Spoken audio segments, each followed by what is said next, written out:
What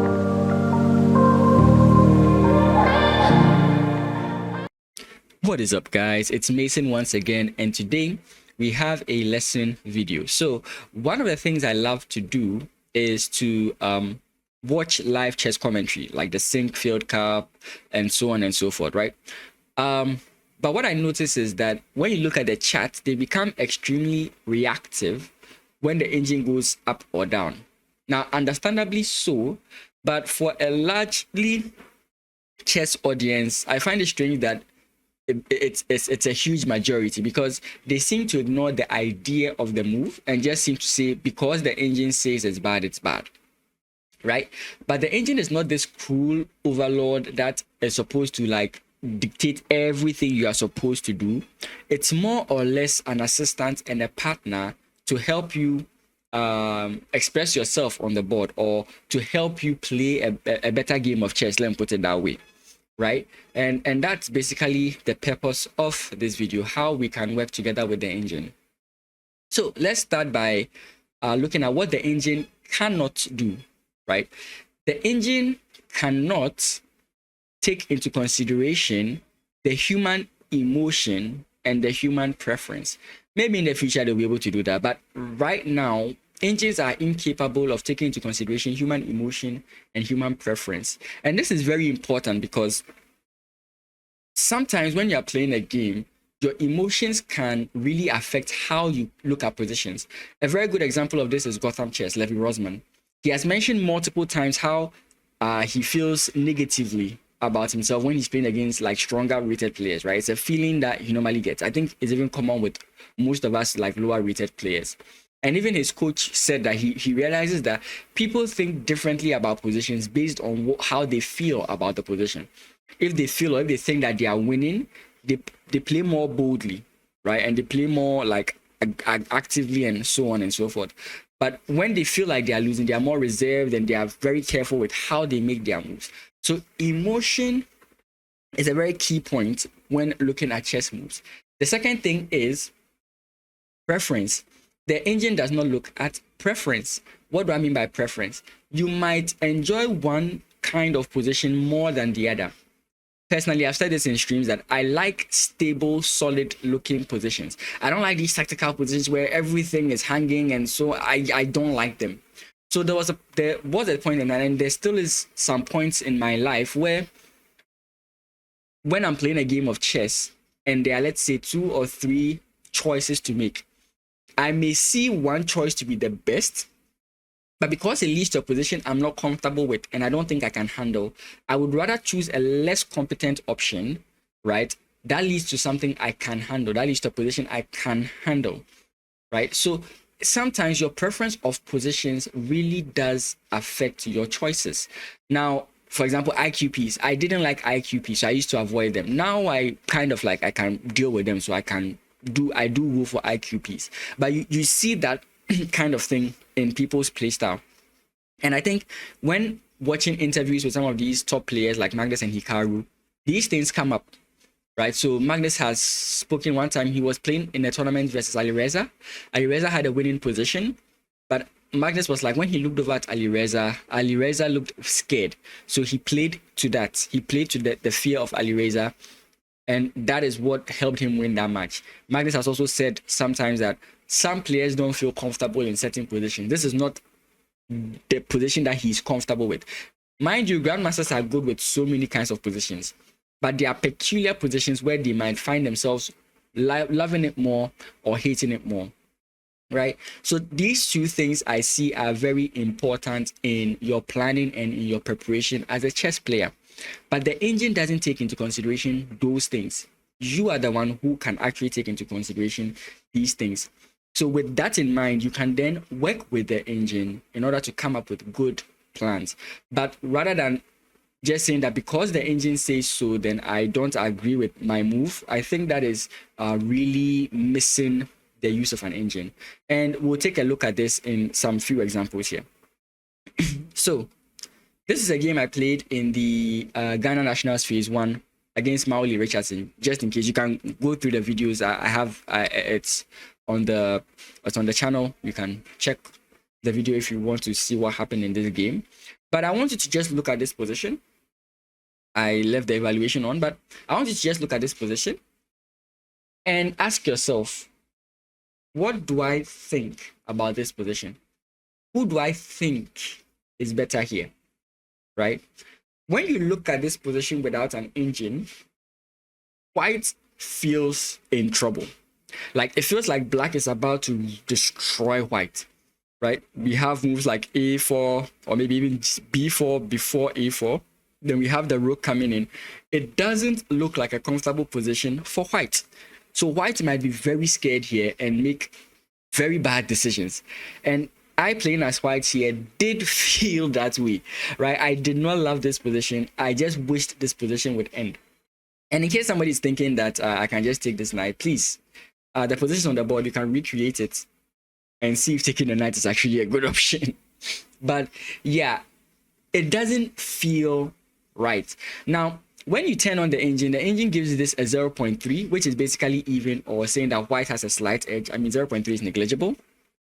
But when you look at this as a human being, it doesn't look 0.3. It looks minus 2.5, minus 3, right? You might think you are losing this position. Granted, I did manage to get a good position from this, and I got a drawish position, which of course I messed up because of the word end game. I said end phase, end game. Yeah, but I did not feel comfortable here, and I could make a slight mistake at any point in time. That is what I'm trying to drive at, the emotional point of chess. Second position here. Why have I left the evaluations on? Second position here. You look at this position, and again, you're looking at things like h4. You're looking at things like the rook coming in here. You are looking at so many things that your opponent can do to stress out your life, right? So it becomes very difficult to even see that your opponent has weaknesses. I think the recommendation of the engine here is a4. a4 for what? I mean, I'm getting attacked here. You're telling me a4. Like, it doesn't make sense. Why? The engine is not taking into account the fear I feel from this position. Maybe with more skill, I would agree with the engine, but based on your skill level and your understanding of chess, you would have certain feelings or certain ways you assess positions, right? So, I mean, I think another suggestion is knight to e4, and I'm like, knight to e4, after knight takes, bishop takes, and then your queen is in trouble. So, like, what doesn't, like, it just doesn't make sense to me. Right? Of course, if I analyze it, or if you analyze it, you will understand to an extent. But objectively looking at this position on the board, you realize that, okay, this is, I mean, creepy. And I'm sure that's what my opponent was doing. He made moves that put me under pressure, made me have to think about the position. And because I wasn't able to find the right moves, he ended up winning this game. Actually, I was so scared here, I played f3. And that was the beginning of my demise. I lost from that point on. So that is the point I'm trying to make, whereby you make mistakes simply because of emotions, or because this is more of emotions, not of preference. But you get where I'm driving at with this. So the engine would see this and just tell you objectively what it is because of what it sees. But as a human being on the board, it's not that simple, right? So then how can we sort of like use the engine, like how can we then use the engine to help us in essence, because that's what this video is all about. And to do that, we're going to look at this game I played on stream. My opponent here played e4 and I played d5, which is the Scandinavian defense, right? And already, as you can see from the engine's evaluation, the engine does not like the Scandinavian defense, right? It gives a +1 to white. Yeah, so every Scandinavian player makes an inaccuracy on move 1. But after pawn takes, queen takes, there's this line that sometimes my opponents play, which is d4, right? And what I know about d4, for example, is that after knight to f6, your opponents can play this move c4. And if you go here, I think the best move is e4. But if you go here, or queen to a4, you begin to see how uncomfortable this position feels, right? These pawns are very annoying. The knight comes in here. Like, this position is very unpleasant to play as black. I don't enjoy playing this position. So recently what I've been doing is I just play d4. And the point is, the moment you just play c4, I just take, right? I just take. There's not a difficult thing to see.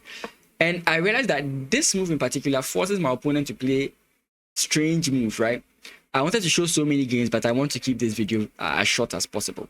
Some like play here, some play here, and it gives me like lots of good positions simply because of how my opponents do play, right? So the best move, let me just say first of all, the best move here is to just simply go queen takes, and after king takes, of course, you're down the pawn, but you can easily get it back. Bishop here. If your opponent tries to defend it, you just have bishop here, right? I mean, this is not what your opponent is going to play, but that's the point. It's not that big of a deal. But I prefer to keep pieces on the board. I don't want to get straight into a draw's position, right? So after takes, I go queen takes, which again, my point exactly, the engine does not agree. But the question is it completely bad? And that's what you're using the engine to figure out, right? The engine can help you figure out if the idea you are going for is completely bad, right? That's what the engine can help you to go look out for.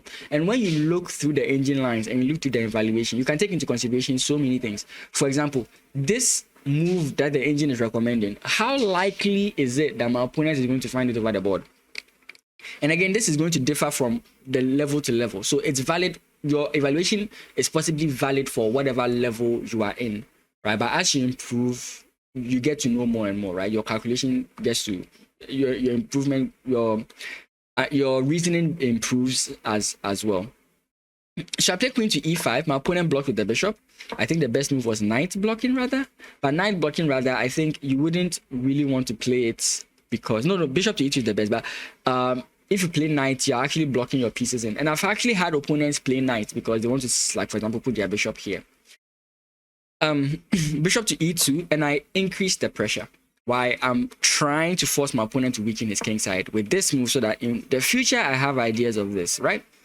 I understand where I'm going with this. He plays h3, and this is a good time to trade off, but I'm like, nah, I want to keep the pressure. This could end up destroying me, and okay, maybe I can show the line, but for now, let's just look at this. So my opponent here plays c3. I don't understand why. The first idea that came to my mind is that he wants to bring the queen here. So in essence of that, in view of that, I played knight to c6. He plays f4, and the point is very simple. He wants to trap the bishop. So let's just say I move back, right? Here, here, here, and you get the whole gist of it, right? So that's why he played this, and I went e4, and the point is now if you play g4, your rook is in danger. And now what do you suddenly notice? The engine's evaluation is supporting me. Why? My opponent is under pressure. He's trying to deal with the pressure, and in dealing with the pressure, he's making subpar moves that is making like even my slightly bad decision in the beginning look good.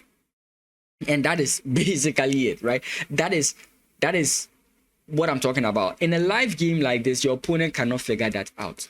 So as you are preparing to face an opponent, as you are preparing and you are looking at the evaluations of the engine moves, take into consideration sometimes how would a human respond to this, right? How would a human respond to this? The human may not respond to this accurately. I think there was a game between there was this team chess battle where Danny Wrench and Anish Giri played against Fabiano, and I've forgotten his teammate's name. And Anish played a line against one of Caruana's courses, and Caruana himself couldn't figure it out, right? So it just goes to show like the human aspect should be looked at when you are like preparing for a chess tournament. I think some people or some movies or something have said that play the board or the man. I agree, but I think that you can also play the man, and that's an important thing you can take advantage of. So queen to e4, my opponent now moves the king. He's trying to get out of the pressure. I continue to increase the pressure. Here I made a slight miscalculation, but after takes knight here, I go for this trade. Bishop comes in, I castle, knight jumps in, and at this point, and in this position, my opponent resigned. So, for example, where did I go wrong with this? What is it about this position? So actually what my opponent should have played here is to go this way. And then after this, you can't really go for this immediately. I think the move was trying to remember what it was. I think it was knight c3 or f4. But again, with f4, this becomes the problem. And once your opponent decides to save the rook, whether with the knight f3 or whatever, you can play this move to the point. And the point is, once your opponent comes in, you can just simply avoid the position, or you can even just take, right? Because you are just winning the position from this point on. So you look at the position and now you realize that, okay, so my opponent could have played a better move, but once he plays the better move, does it completely invalidate my idea? It doesn't completely invalidate my idea in the sense that my opponent's king is still in the center and he's still uncomfortable. And now he even has more weaknesses on the dark squares that I can exploit. So can I go for this idea? I believe, yes, you can go for this idea. Okay, maybe in about 1 year or 2 years, when I become like 2200 or 2500, my assessment of this will change. But that's the beauty of it, right? You are growing with, you are improving alongside with, like, the engine is helping you at every phase or at every level. So as your understanding improves, you begin to understand the engine's evaluation more, and then you can make much more reasonable moves in the future. But if you've obsessed that it's not the best move that you are playing and that it's objectively wrong, you lose that creativity aspect of your chess, and I think that is harmful, right? So don't over obsess, right? Okay, so that is the first position. The second one is actually the game between Gotham Chess and Thomas Sosa. And I've already jumped up. Sorry, let's go back a bit. So I was watching this game live on stream, and you can see in this position the engine is like Gotham is winning. And he's supposed to play the move here, a3. Again, you can watch his video to understand the whole evaluation. I'm trying to keep this video short, but he makes a mistake and plays the move c3. And the problem with c3 is that now this pawn makes it difficult for this king to infiltrate, right? If the king could get into any of these squares, he would be a happy camper. But now you can't actually cross this line because of the rook and so on and so forth, right? So the whole chat starts screaming and they're like, oh, Levy has blundered, he has messed it up, this and that and this and that. And I was also worried here. Then Levy plays this move, he goes a3. I'm like, bro, what? The rook comes into f2. Then he plays a4. I'm like, bro, you are losing 2 pawns. Of course, I wasn't evaluating very well. He plays rook takes, and then Levy goes rook to a7, defending the pawn. King comes in, check, king goes back, he comes in again, the king comes in, and now Levy maneuvers the king to this square. So Levy sees this, right? This was the idea he was supposed to go for, to get the king to the b4 square, but he messed up. But he looks at the position objectively and he says, okay, I've messed up, but how can I create more chances? And he does that, right? He creates this square so that his king can move into the position. And that's how he gets into a very winning position, right? So engine here is like, draw, you've messed it up. But the human aspect, right? The human aspect looks at the possibilities and the chances, because you have to calculate as accurately as the engine, right? You have to calculate as accurately as the engine. And another thing I noticed with a lot of Gotham's games is that sometimes the engine would give him a +5 advantage, and even when he played the top engine move, the engine's evaluation would go down. If someone can explain that to me, I don't know. It would be like +5, then his opponent would play the top engine move, and he would play the top engine move, then the engine's evaluation would reduce to +3. And I'm like, what? It doesn't make any sense. Shouldn't it stay up, right? So you shouldn't take like the engine's evaluation, I think, overly serious is what I'm trying to drive at, and rather focus on ideas and how that the engine can help you develop said ideas. And with this, he was able to win the game. Yeah, this was a very nice game for all of us to see. And yeah, so that's basically the whole point. I'm going to show you how I myself have used the engine to make questionable moves, which are not so bad, which I think you can also adopt. So I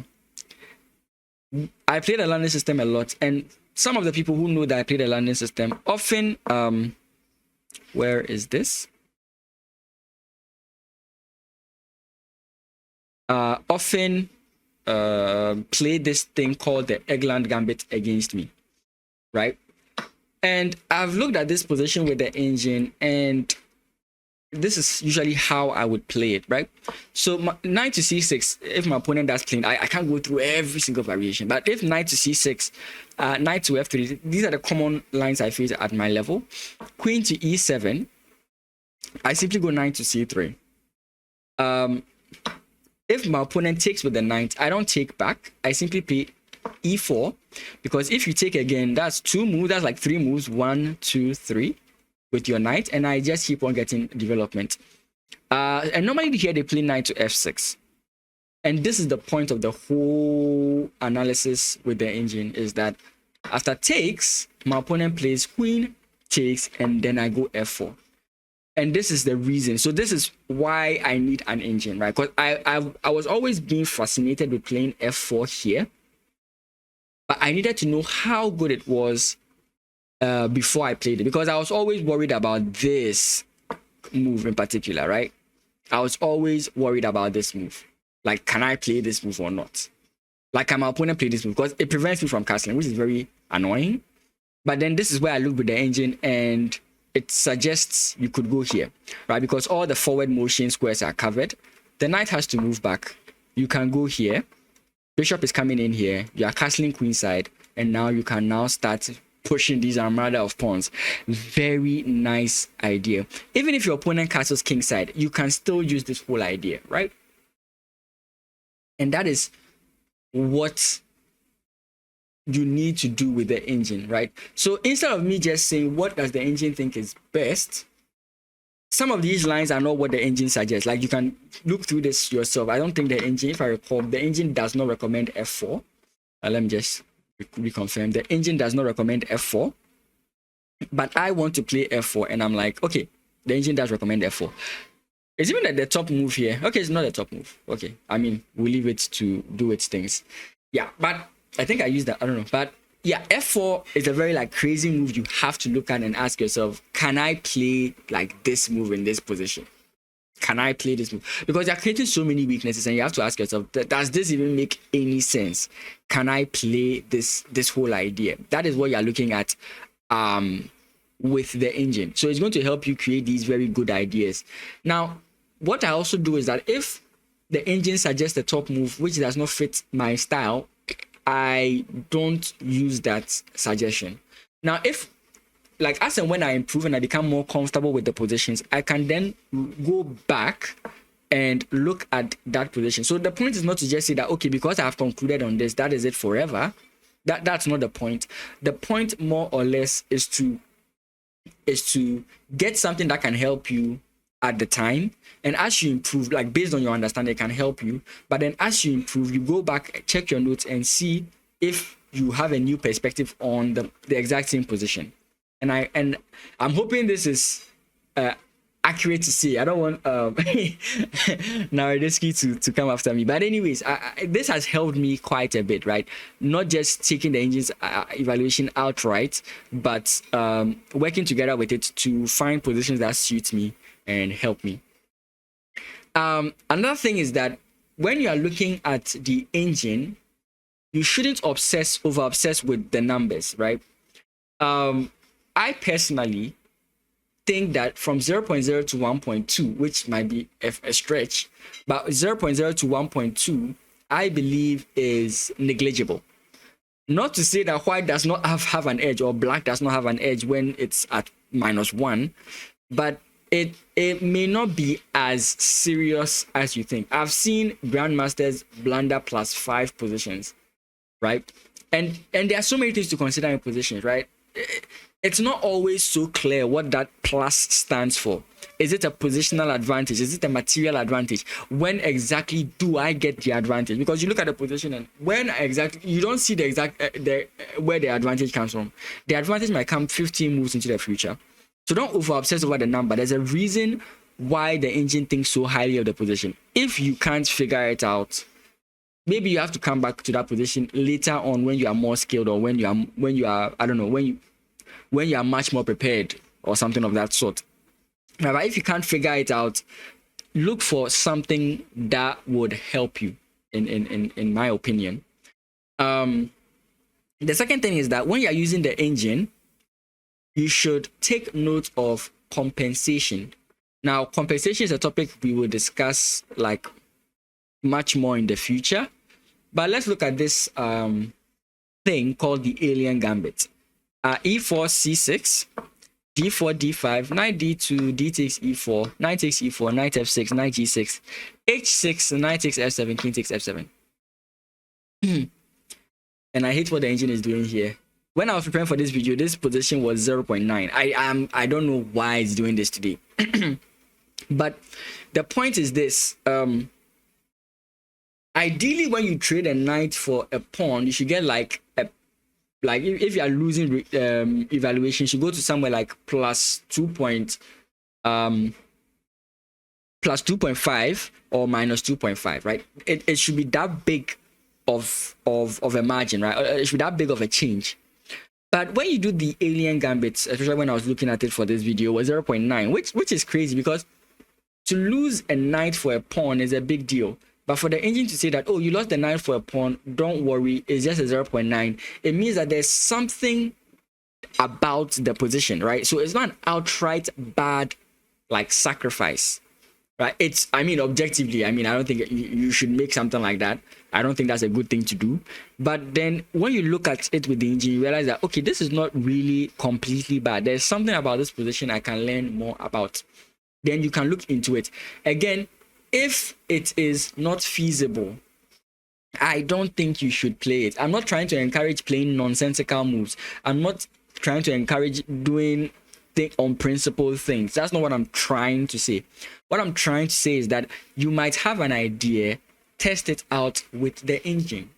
Work it out with the engine to find out how feasible is your idea. Then you can go out and play it in actual games, rather than saying that the engine disagrees with me completely, or the engine disagrees with me to a degree, so I am throwing it out of the window, right? So you can see even some of the games I played, I did not make the objectively good or best move in the position that the engine will recommend, but I made a decent move which got me into a decent position, taking into consideration emotions of my opponents and preferences of my opponents.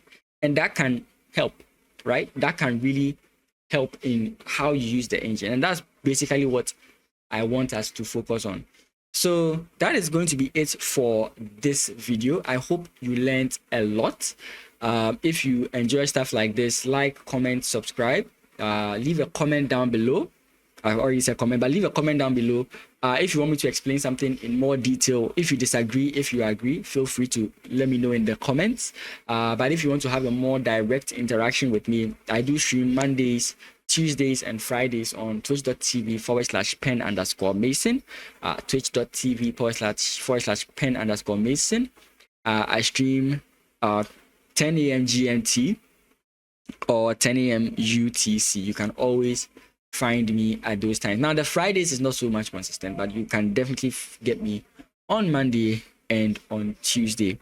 Thank you guys so much for watching. I really do appreciate you guys, and I will see you in the next one. Have a great rest of your day.